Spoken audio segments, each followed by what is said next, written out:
Good morning बच्चों। आज हम कक्षा 12 राजनीति विज्ञान में जो अध्ययन करेंगे, दो बिंदुओं का अध्ययन करेंगे। पहला है नागरिक चेतना और सहभागिता। दूसरा बिंदु अपन पढ़ेंगे राजनीतिक सहभागिता का अभिजात्य स्वरूप। इन दो बिंदुओं के बारे में चर्चा करेंगे। तो आइए देखते हैं। पहला बिंदु है अपना नागरिक चेतना और सहभागिता। नागरिक चेतना का मतलब है कि लोगों की जागृति, और सहभागिता का क्या जुड़ाव है। तो इसमें मैं आपको बता दूं कि नागरिक चेतना, पहली बात,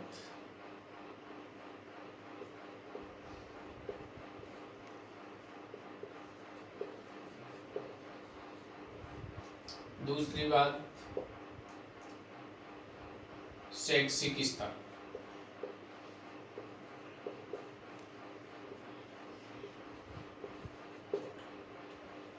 तीसरी बात है वैचारिक धरातल। ये तीन चीजें ऐसी हैं जिनसे सहभागिता है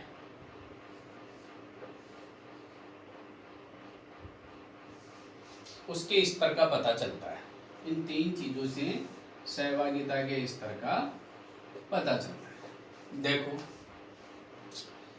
जहां पर लोग जागरूक होंगे उनका शैक्षिक स्तर उच्च होगा, उच्च शैक्षिक स्तर होगा, और उनका जो वैचारिक धरातल है वो भी सही होगा। तो उन राष्ट्रों में राजनीतिक सहभागिता स्वतः ही सक्रिय होती है और अधिक मात्रा में होती है। दूसरी बात, जहाँ पे इनकी कमी होती है वहाँ पे राजनीतिक सहभागिता की उदासीनता दिखाई देते हैं। उदाहरण रूप में देखते हैं कि जो अच्छे साक्षरता प्रतिशत वाले देश हैं,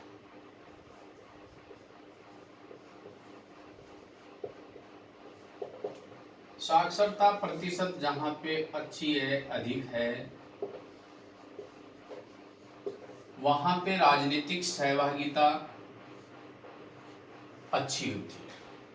और जहां पे साक्षरता प्रतिशत कम होता है वहां पे राजनीतिक सहभागिता हम कह सकते हैं न्यून,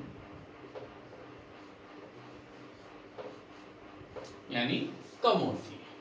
उदाहरण के रूप में दूसरा देखो, जो पश्चिमी यूरोपीय देश है जहाँ पे साक्षरता अधिक है वहाँ पे लोकतंत्र में राजनीतिक सहभागिता बहुत मात्रा में पाई जाती है। और जो एफ्रो एशियाई देश है, अफ्रीका महाद्वीप और एशिया महाद्वीप के देश है जहाँ पे साक्षरता कम है, वहाँ पे राजनीतिक सहभागिता भी न्यून है। एक चीज और है इसमें साथ में कि जहाँ पे जनसंख्या घनत्व,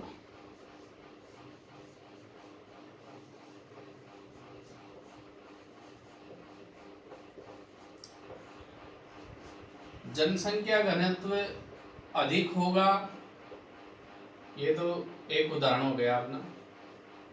दूसरे प्रकार का ये है कि जहाँ पे जनसंख्या घनत्व अधिक होगा वहाँ पे राजनीतिक सहभागिता कम होगी, और जहाँ पे जनसंख्या घनत्व कम होगा वहाँ पे राजनीतिक सहभागिता अधिक होगी।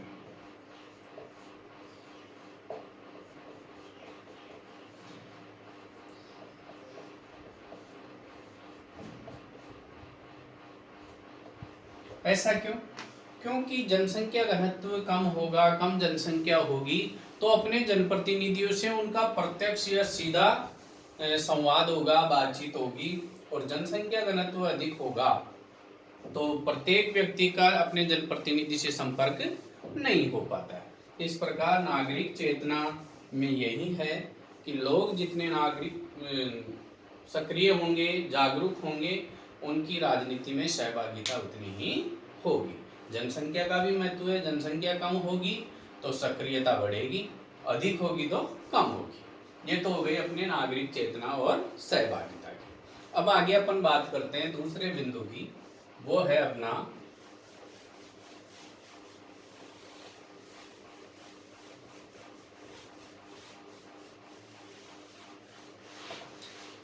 राजनीतिक सहभागिता का अभिजात्य स्वरूप।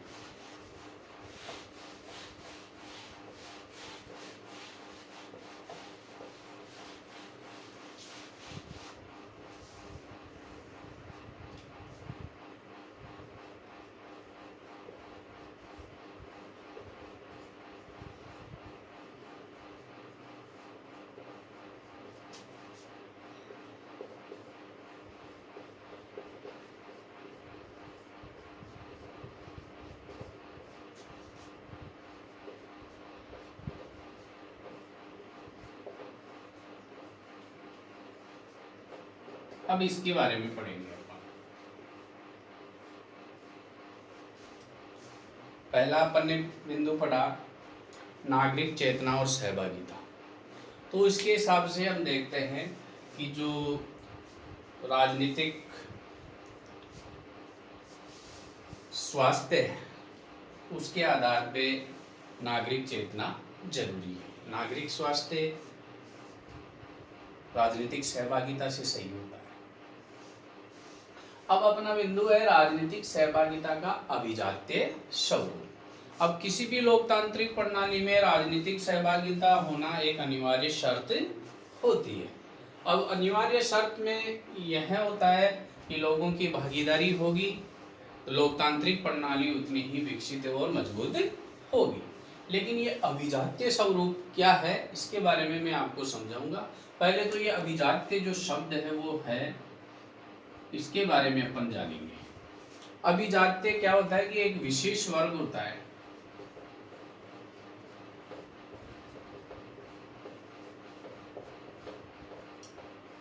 यह है जिसे हम अभिजन भी बोल सकते हैं। अभिजात्य, अभिजन।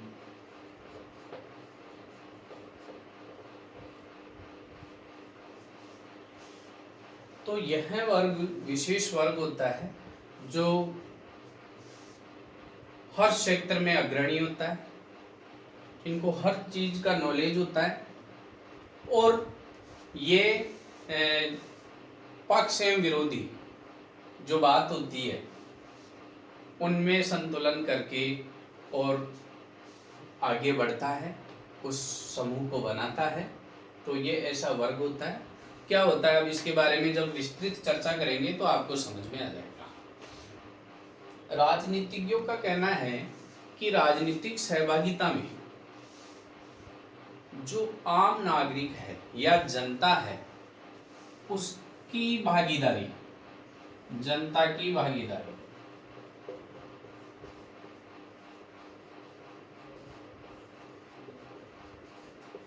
जनता की भागीदारी क्या है? मतदान प्रक्रिया में भाग लेना और अपने राजनीतिक दल के माध्यम से जनप्रतिनिधियों का चयन करना या चुनाव करना।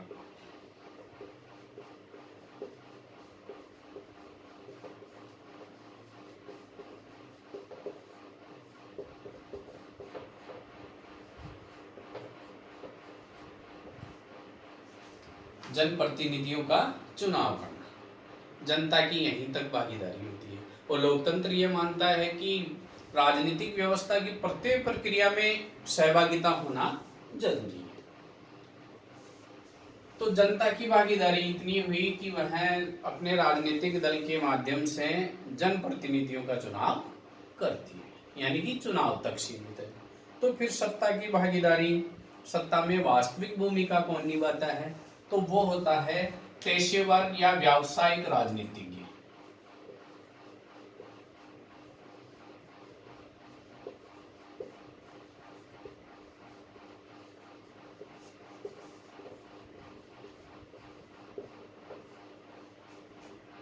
इनकी सत्ता में भागीदारी होती है।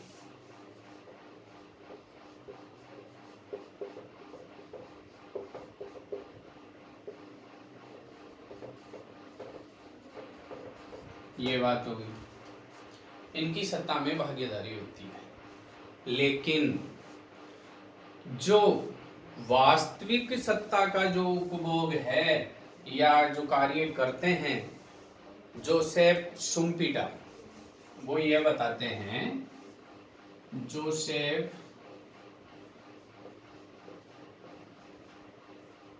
शुम्पीटर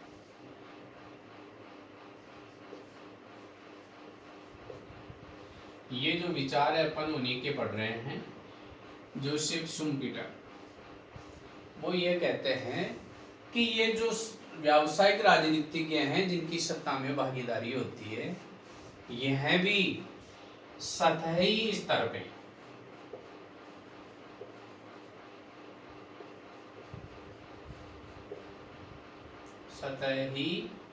पर नीति निर्माण करते हैं।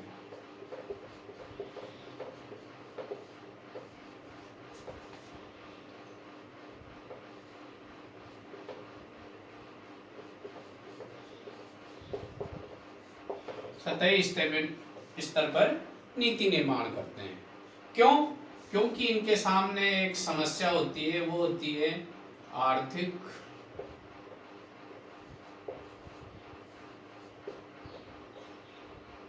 वैज्ञानिक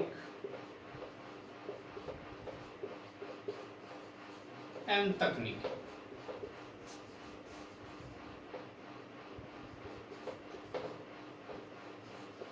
इस समस्या के कारण ये जो वास्तविक नीति निर्माण की जो प्रक्रिया होती है उसमें शामिल नहीं हो पाते। तो जिन जनप्रतिनिधियों को, जिन व्यावसायिक प्रतिनिधियों को, जो राजनीतिज्ञ हैं, व्यावसायिक राजनीतिज्ञ, उनको हमने भेजा, सत्ता में भागीदारी होती है, लेकिन नीति निर्माण में वो भी सतही स्तर पे अपना कार्य करते हैं।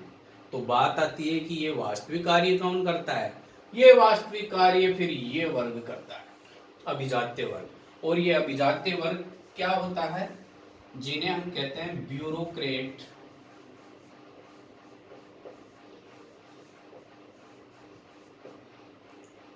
एवं टेक्नोक्रेट।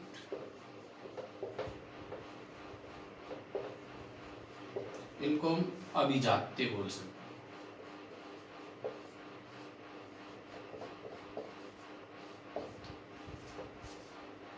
ब्यूरोक्रेट जो नौकरशाही से संबंधित अधिकारी होते हैं, टेक्नोक्रेट जो टेक्नोलॉजी से संबंधित होते हैं। तो इनकी कमियां ये लोग दूर करते हैं, क्योंकि ये आर्थिक क्षेत्र, वैज्ञानिक क्षेत्र और तकनीकी क्षेत्र में माहिर होते हैं।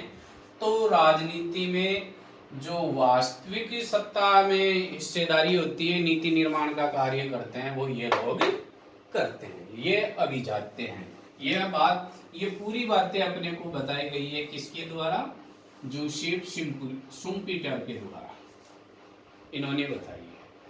अब जो रॉबर्ट डहाल है उसने भी इन्हीं के बारे में थोड़ी सी चर्चा की है, वो मैं बता दूं आपको।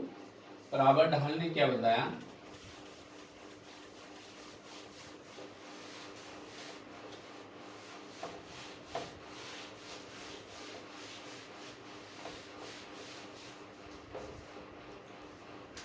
रॉबर्ट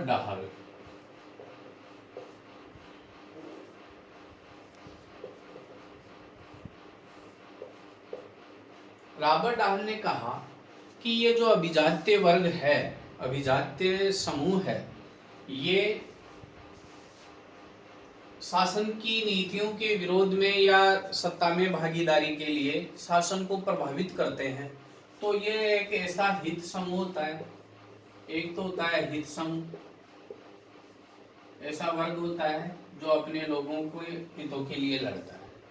एक इनका होता है विरोधी, एक हित समूह और एक विरोधी समूह। तो ये अभिजात्य वर्ग क्या करता है? इन दोनों में समन्वय करता है,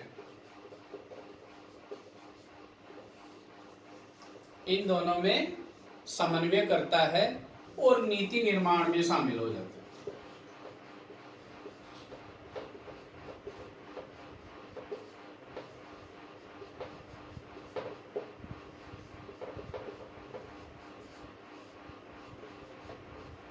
नीति निर्माण में ये शामिल हो जाते हैं और अपने वर्ग, हित समूह, विरोधी समूह दोनों के तालमेल बिठा करके सत्ता में अपनी एक पकड़ कर लेते हैं, मजबूती स्थापित कर लेते हैं।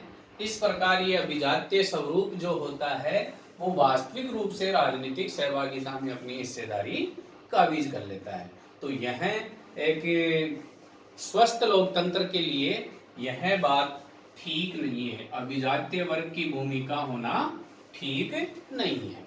यह हमें ध्यान में रखना पड़ेगा कि स्वस्थ लोकतंत्र के लिए राजनीतिक सहभागिता में अभिजात्य स्वरूप ठीक नहीं है, लेकिन होता ही ऑटोमेटिक होता ही है, क्योंकि जो भी अपने राजनीतिज्ञ हैं, जिन जनप्रतिनिधियों को अपन चुन के भेजते हैं, वो इतने माहिर नहीं होते हैं, वैज्ञानिक एवं टेक्नोलॉजी का उनको ज्ञान नहीं होता है, तो वो ब्यूरोक्रेट और टेक्नोक्रेट इस चीज का फायदा उठाते हैं। आज इतना ही। जय हिंद, जय भारत।